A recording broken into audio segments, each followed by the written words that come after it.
As we set sail into the summer season, it may just be the perfect time to look back and weigh anchor to spend time with Edward Kenway and the Jackdaw crew. While the Assassin's Creed series is in a very different place in 2025, players still look back fondly on the swashbuckling AC entry. What is it about Assassin's Creed 4 Black Flag that has made so many people love it all these years later? For the younger gamers that may be unaware, it is hard to convey just how massive Assassin's Creed was during its initial prime. Assassin's Creed used to be on top of the gaming world, critically, commercially, and even amongst the online gaming community's loudest fans. The Ezio trilogy is one of the most praised and beloved series of games from the 360 and PS3 generation. After Assassin's Creed 3 launched in October of 2012, it left some folks feeling a bit burnt out on the series. This was the 5th Assassin's Creed game, the 4th annualized entry in a row, and the missions, towers, and revenge plots were getting to feel tired. Then in March of 2013, just 5 months after the launch of AC3 and the feeling of burnout was fairly common online, another Assassin's Creed game leaked. Assassin's Creed 4 was due out October of that same year. Great, another annualized release, while the mixed response to Assassin's Creed 3 and its unsatisfactory conclusion was still top of mind. At this point, almost all the goodwill the series had seemed to be tapped for the sake of maximizing profits, and Assassin's Creed 4 should have been the nail in the coffin to break up whatever unity there was amongst remaining series fans and defenders. Only this game would end up being a generational release that would go on to hold a place in many players' hearts, even the doubters, well over a decade later. For the shortcomings it does have, Assassin's Creed 3 implemented something that was a real game changer for the series: naval ship-based combat. This was far and away the most praised element of Assassin's Creed 3, despite the fact that it was so incredibly restrictive in terms of when you'd be able to partake in it and how free the sea truly was. But in hindsight, it feels clear that was just a proving ground for the next entry, because Assassin's Creed 4 Black Flag took that system and ran with it, or rather sailed with it. The launch of Assassin's Creed 4 was also paired with the launch of the next generation consoles, the Xbox One and the PlayStation 4. While the game did release cross-gen, the sell of having an uncompromised way to sail the open ocean in a massive world was a great pitch for next-gen consoles. Many players christened their new boxes with the next mainline Assassin's Creed release because of that. Beyond just being there to ride the hype of new consoles, I think for a lot of people, the reason Assassin's Creed 4 is so special is because outside of some first-person sections that function to just dump some lore after the modern-day story was floundering after Assassin's Creed 3, on a pure presentation and tonal level, this almost barely feels like an Assassin's Creed game. Yes, Edward is dealing with a story that involves a piece of Eden to some degree. He's introduced to the Brotherhood, and he wears the staple hood, but he takes it off a guy that he screwed over. The game is much more lighthearted and smarmy? Smarmy in a good way. Edward is cut from a similar cloth as Ezio, as a sarcastic, dashing lad who has grand ideas for his future, but he really just stumbles into the Brotherhood because at first, it seems to be a promising means to an end of riches and pirate gold that he's always dreamed of.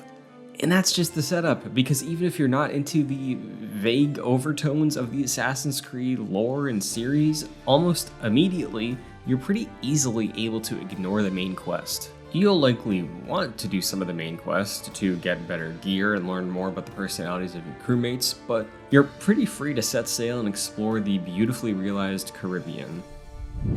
With one of the larger open-world AC maps to explore, there's a metric ton of pirate-themed things to see or do. Want to go fishing? Explore remote abandoned islands, attack and raid other ships, hunt down legendary pirate costumes for Edward?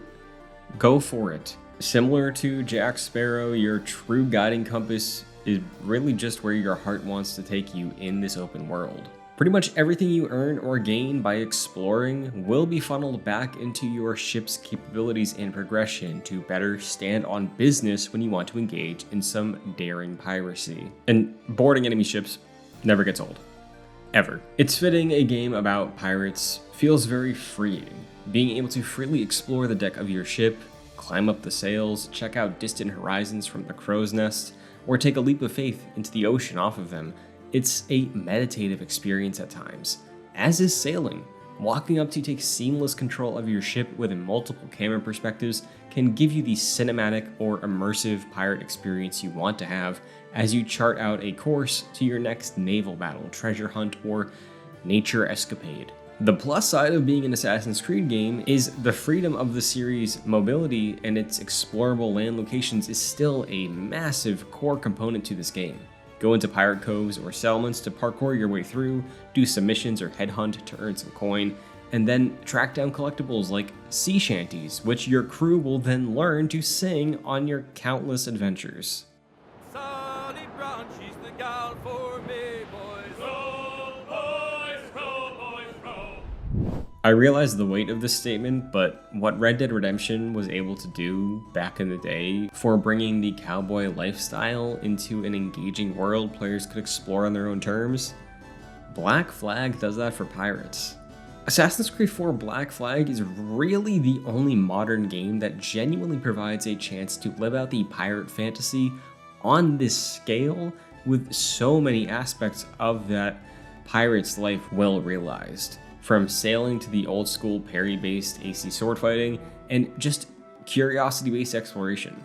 Huge respect to Sea of Thieves, a truly wonderful game in its own right, but if you find yourself lacking in mateys to rely on for your pirating, AC4 has you covered. It feels like an underserved theme when we look at the greater gaming landscape. We have plenty of great, massive games that let players step into the roles of wizards, knights, samurai, and more, but in the almost 12 years since the release of Black Flag outside of Sea of Thieves, which scratches a very specific itch, Black Flag is still kind of untouched. Even Ubisoft wasn't able to come up with a satisfying follow-up to Black Flag. As Assassin's Creed went off to Industrial Age London, Egypt, and Japan, they spun up a whole new pirate game with Skull and Bones, a live service title that's deserving of its own very extensive video on that entire situation. In 2025, Assassin's Creed 4 Black Flag still delivers on its promise of making an AC game that stands apart from what came before and after. If you want a grand pirate adventure that really lets you live out the pirate dream, there's really no other option. And while that may be sad, the fact that the one game to fill this void is this great is really something to commend, and picking it up, I think you'll very quickly see why so many people love it so much. Plus, this completely ignores the fact that as far as Assassin's Creed storylines go, this one's also really strong. No previous series experience required either. So with rumors swirling of a full-blown remake of Assassin's Creed 4 Black Flag coming our way sometime in the future, players new and old will likely be able to see why this game has such a faithful crew of fans over the years, but like I said, the original is still 100% worth your time. Whether it's to live the life of Edward Kenway as he makes a name for himself alongside pirate legends like Captain Kidd and Blackbeard, or if the player wants to make a name for themselves, sailing every inch of the Caribbean, looting, exploring, and checking off every pirate-themed box the game has to offer, Assassin's Creed 4 Black Flag remains one of the greats. When's the last time you set out to explore the open ocean in Black Flag? Are you still a fan of the game, or would the rumored remake be something that gets you to dive in for the first time? Be sure to let us know, and if you check it out because of this video, come back and let me know what your experience was like. As always, you can stay tuned to GameRed for more on Assassin's Creed and the world of gaming.